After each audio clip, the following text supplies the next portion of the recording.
Hi అండి. మనమంతా ఎండాకాలం రాగానే రాక ముందుగానే ఏసీని క్లీన్ చేయించుకుంటాం. అదేనండి సర్వీసింగ్ చేయించుకుంటాము.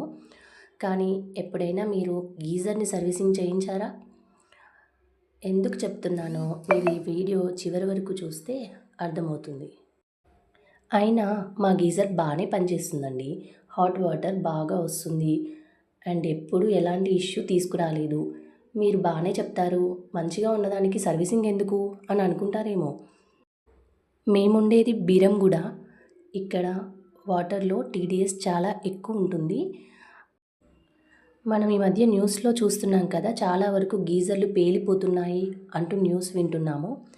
అది చూడగానే మా ఇంట్లో కూడా గీజర్‌ని సర్వీసింగ్ చేయిద్దాం మనం ఒకసారి అని అనుకున్నాము.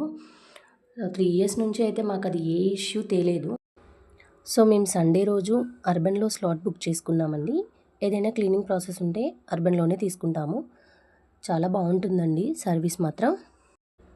వీడియోలో చూస్తున్నారు కదా, అతను ఎంత ట్రై చేస్తున్నారో గీజర్ కాయిల్ని బయటకు తీయడానికి. సర్వీసింగ్ చేసే అతను అంటున్నారు, లోపల అంతా సున్నమంతా ఒక రాయిలాగా ఫామ్ అయింది మ్యామ్ అని చెప్తున్నారు. ఇంకా మీరు ఇలాంటి వాటర్‌తో తలస్నానాలు చేస్తున్నారు అంటే మీ జుట్టంతా ఊడిపోద్ది మ్యామ్ అని చెప్తున్నారు.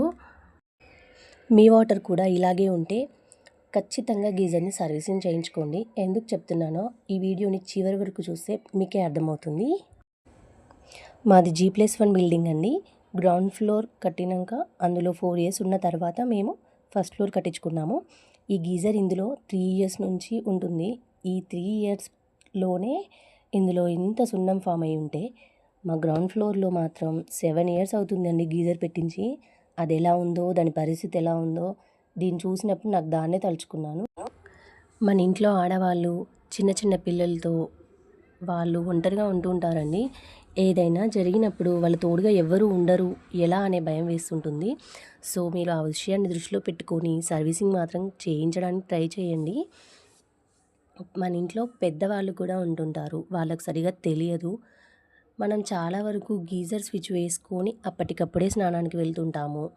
చిన్నపిల్లల కోసం హాట్ వాటర్ని అప్పుడే పట్టి పోస్తూ ఉంటాము. సో షాక్ వచ్చే ప్రమాదం కూడా ఉంటుంది. యాక్చువల్లీ మాది 10 లీటర్ కెపాసిటీ ఉన్న హవెల్స్ బ్రాండ్ గీజర్ అండి. అందులో సగం వరకు ఇదిగో ఈ మట్టి, ఈ సున్నమే ఉండిపోయింది. మరి ఇన్ని రోజులు హాట్ వాటర్ ఎలా వచ్చాయో నాకు అర్థం కావట్లేదు. ఒకసారి చూడండి ఎలా ఉందో. సో ఇదండి video. Be aware for your family. మీకు కానీ ఈ వీడియో నచ్చితే తప్పకుండా లైక్ చేయండి, కామెంట్ చేయండి, షేర్ చేయండి. లేదా ఒక అవేర్నెస్ వీడియోగా అనుకుని అయినా తప్పకుండా అందరికీ షేర్ చేయండి. అలాగే న్యూ అప్డేట్స్ కోసం నా ఛానల్ని సబ్స్క్రైబ్ చేసుకోండి. Thank you all.